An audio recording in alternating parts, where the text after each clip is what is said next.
যুদ্ধ করব, সংগ্রাম করব, লড়াই করব, জিহাদ করব, ফিলিস্তিন রাষ্ট্র কায়েম করবই হবে ইনশাআল্লাহ।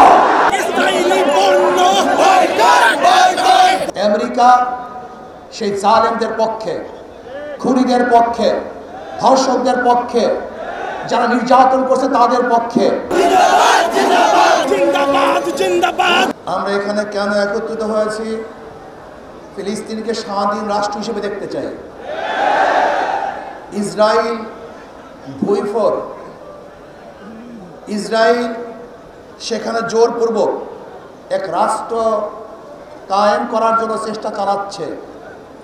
মানুষকে হত্যার ভিত্তিতে, ধর্ষণের ভিত্তিতে, জুলুম নির্যাতনের ভিত্তিতে, গণহত্যার ভিত্তিতে আজকে আমাদের সন্তানেরা না খেয়ে আছে, হাজারো সন্তানেরা চিকিৎসাবিহীন মরছে, হাজারো মারা তাদের বুক খালি করছে। কিন্তু আমেরিকা সেই জালেমদের পক্ষে, খুনিদের পক্ষে, ধর্ষকদের পক্ষে, যারা নির্যাতন করছে তাদের পক্ষে। জালেমরা জালেমের পক্ষেই থাকবে, কিন্তু মাজলুমদের ঐক্য হতে হবে। সমস্ত মাজলুমদের ঐক্যবদ্ধভাবে জালেমদের বিরুদ্ধে লড়াই করি, তাহলে গোটা দুনিয়ার মধ্যে জালেম থাকতে পারবে না।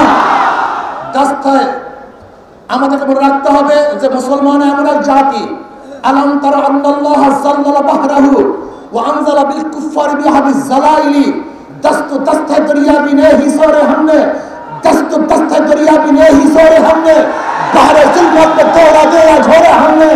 আমরা তো ওই জাতি যারা বুক পেতে শাহাদাত গ্রহণ করি, পিঠ পাতিনা করে দিন ইনশাআল্লাহ। আমরা যুদ্ধ করব, সংগ্রাম করব, লড়াই করব, জিহাদ করব, ফিলিস্তিন রাষ্ট্র কায়েম করবই হবে ইনশাআল্লাহ।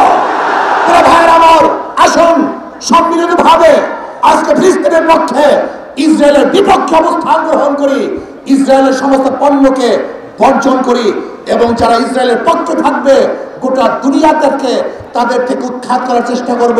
আল্লাহ আমাকে এবং আমাদের সবাইকে ফিলিস্তিন রাষ্ট্র স্বাধীন রাষ্ট্র দেখার তৌফিক দান করুক, তাদের সাথে কাজ করার তৌফিক আল্লাহ দান করেন। আমা আলাইনা ইল্লাল বালাগ।